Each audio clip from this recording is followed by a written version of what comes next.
guys, welcome to the channel. In today's video we are talking about Stellar Blade. But before we get into it guys, I am Falso21. I love playing games and I love making videos, so if you enjoy the content, be sure to drop us a like on the video and subscribe to the channel if you haven't already. And as we're getting into it guys, I just wanted to say that I did get the Platinum Trophy for this game. I have seen all of the endings, I've gotten all the collectibles, and I've unlocked all the abilities and moves and everything like that. And I have to say, at the end of it, after I wrapped it up, I absolutely had a great time with this game. A little bit of a spoiler warning here. I do want to talk about some things that may or may not be in spoiler territory. I'm going to try to keep the story side of it as spoiler free as I can for those that haven't played it yet. Here is your warning now. With that said, let's jump right into the story. So in Stellar Blade, you play as Eve, and you are sent down back to Earth to take out the Naytibas. And as you're down there with your squad leader or your commander, I'm not sure what she is, but she's your leader, Taki, you guys are ambushed by an alpha Naytiba and she kills Taki. And you are rescued by Adam to live another day, to fight another day. And long story short, as you're down there on Earth, your whole goal is to take out the alpha Naytibas. These are like these alien-like creatures that have totally taken over the planet. Without getting into too many spoilers, as you continue throughout the story, you figure out what happened to Earth, this big old war that's happened. As you see, all the cities are totally destroyed and everything's broken and there's no humans around, they're all up in space. And so as you progress, you find out more about that, more about the Naytibas, and more about the android program, all these robots and things that were made, which all is very cool. I did enjoy the story for the most part, although there were some instances that were very predictable, at least in my opinion, especially towards the end. There are some things that happened and I was like, oh yeah, I think that, you know, this guy's the bad guy, or this guy's not saying, you know, it doesn't seem like he's being totally truthful. So there are some instances where the story is a tad bit predictable, but for the most part I actually quite enjoyed it. I loved the setting, I loved the world that they had created with the Naytibas, how Earth, all the humans are off of Earth and they're sending down these Eve protocol things, Eve and her crew, to basically make sure that Earth is safe for these humans to come back, because they can't come back with all the alpha Naytibas and all the regular Naytibas running around basically destroying everything. So with that said, I did quite enjoy it. Some of the characters that show up in the game, like I said, you play as Eve. As far as voice acting goes, Eve's voice actor was really well done. Just to back up a little bit, you can play the game in English as well as in Korean. I just chose to play it in English, and most of the English voice actors are good. As I mentioned, Eve's voice actor was actually really well done. Same with Lily's. There were some parts that just seemed a bit generic. That could just be the writing, at least with Lily and some of the other side characters. But for the most part, I think Lily and Eve were the best ones, with Adam being the other main character. And a lot of just Adam's dialogue just comes off very flat and no emotion behind it. It almost seems like he's just reading off of a paper. So not a big fan of Adam's, you know, dialogue and whatnot, and it could just be a mixture of him and the voice acting and whatnot. But other than that, most of the voice acting was well done. I had a good time. All the characters were likable, especially Eve and Lily. I really enjoyed both of their characters.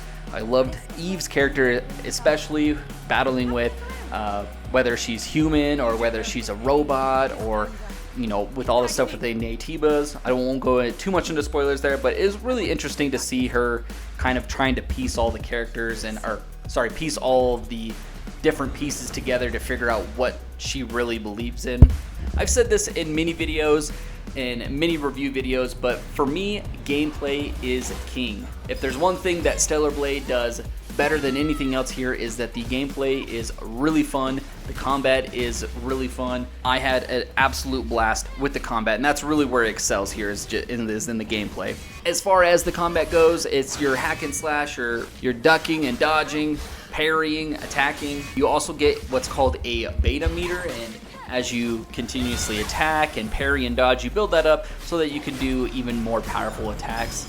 There's a whole skill tree with different beta abilities, and even you get delta abilities, which is even more powerful beta attacks, with some of them being like super cool. Like once you get the delta abilities, you could do some of the stuff that's very much like Devil May Cry 5, where she pulls out the sword and does like the 1,000 slashes.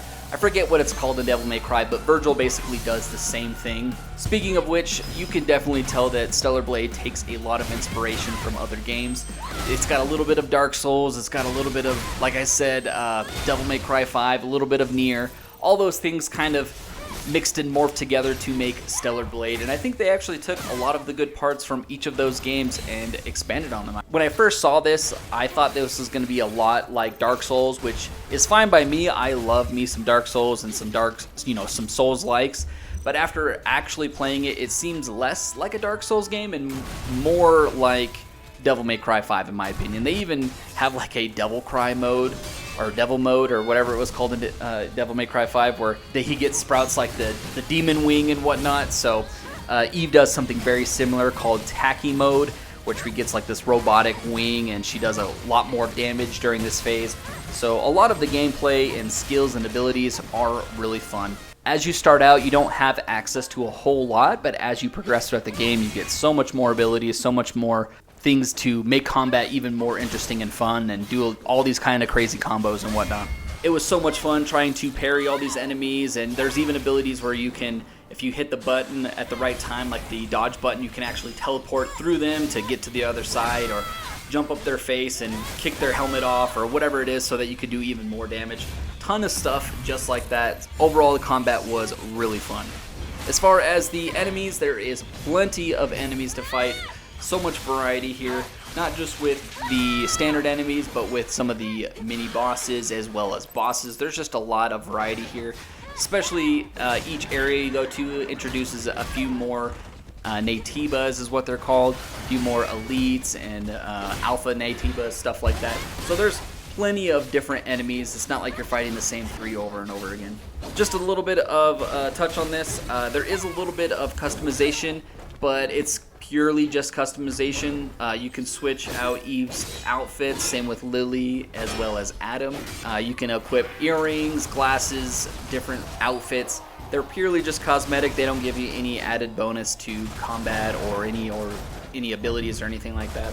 Speaking of the enemies, let's move on to the bosses. The bosses here in Stellar Blade are actually some of my favorite things in this whole game. The boss fights were so much fun.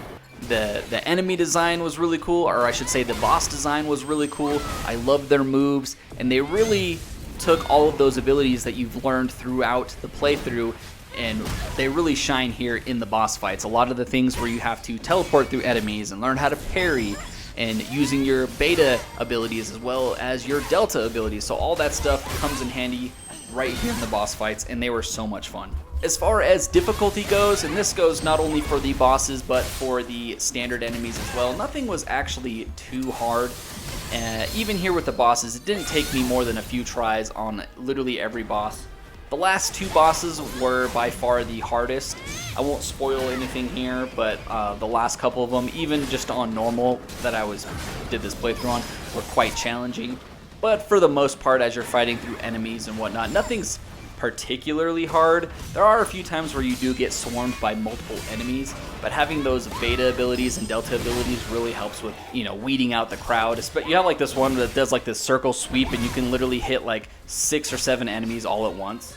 Overall, the game wasn't too hard. That's why I say it's kind of more like Devil May Cry than it is Dark Souls, where everything is very hard-hitting and takes lots of hits, and you have to be very careful with your dodges and your parries. Here you can make a few more mistakes and it's not the end of the world, but it's very much like Dark Souls, where every time you rest, all of these enemies are respawned and you can continue to fight them again. And same with the bosses. The bosses aren't particularly hard as long as you're staying on top of your skills, like doing your beta attacks and using the tacky mode. Like, nothing was particularly difficult. Up next, let's talk about the level design. I mentioned this a little bit, but I love the way everything looked. I love the world that they had crafted. Everything looks really cool. I love the futuristic rundown cities. Everything's filled with Naytibas and monsters. I just love the setting that they have. They're very futuristic. Really enjoyed it. There are a few different areas that you travel to. Some of them are very linear, and some of them, I don't want to say open world, but kind of like Final Fantasy 16-esque, where it's a very big zone, but it's not quite open world. For example, at the very beginning, you go through 807, which is the starting area. It's the rundown city that's totally destroyed. And that's very much like linear. There's only one path forward. A lot more traversal where you're going up and down buildings as well as around them, stuff like that. And then you move to an area that's like the Great Desert, which is very big and open, and there's not one way to get to things. You can kind of just go whatever way you feel like. So it's a little bit mixture of the two. Speaking of the level designs, some of the traversal in some of these areas is just not very good. For example, there's like these things where you have to like double jump dash. My wife calls it the jump dash. And there's a few different platforming type things where you have to do the jump dash. For example, I think this was in the Great Desert where you're up on a rooftop and you have to do a jump dash to get onto a ladder or a rope, something like that.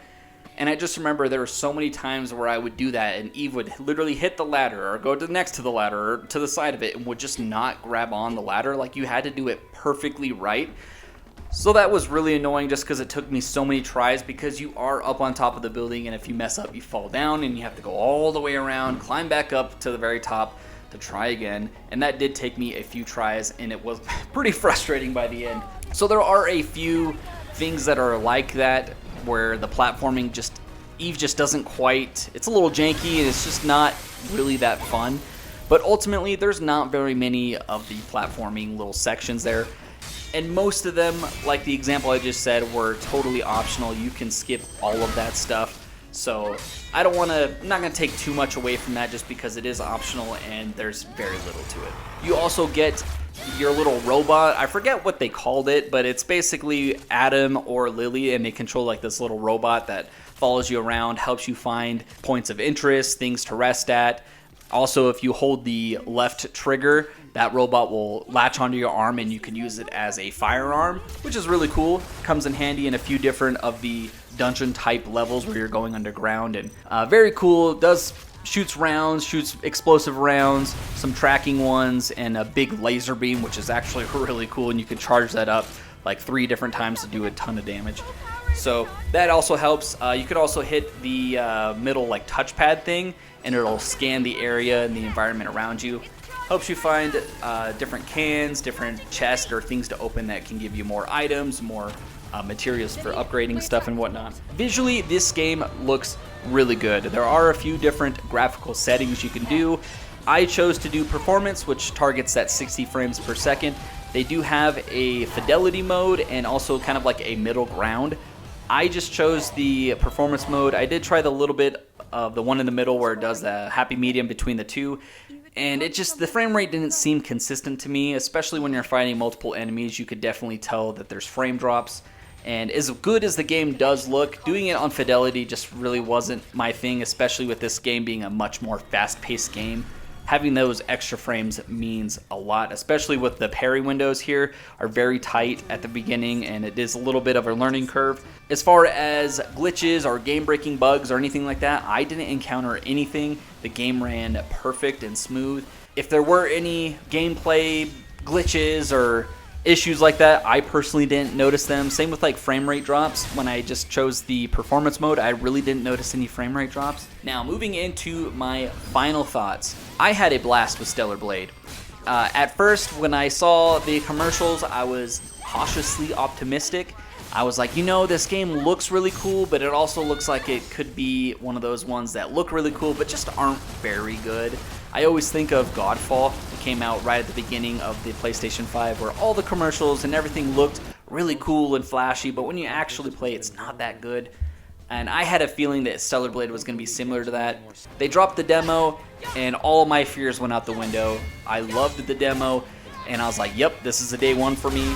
Game came out, and it was awesome. I had a great time. Like I said, I even got the Platinum Trophy for this. There are multiple endings. Had a good time. Everything was really fun. I loved the combat here. The combat was amazing. I loved the beta and delta attacks with the tacky mode. All of that stuff was awesome. They did such a good job. They pulled all of the good parts from, Devil May Cry, from Dark Souls, and even some Nier, and just kind of made their Frankenstein version of that in Stellar Blade, and they did a great job. Especially for this being their first console game, I think they did a phenomenal job. And with that, guys, I'm going to give Stellar Blade an 8 out of 10. It wasn't perfect. There are some story beats that I felt were painfully predictable, and the voice acting for Adam, I thought, at least for the English, was not very good. Other than that, there are a few like little things here and there. I couldn't quite give it a 9. I didn't feel like it was quite that good, but man, an 8 out of 10. Stellar Blade did a great job.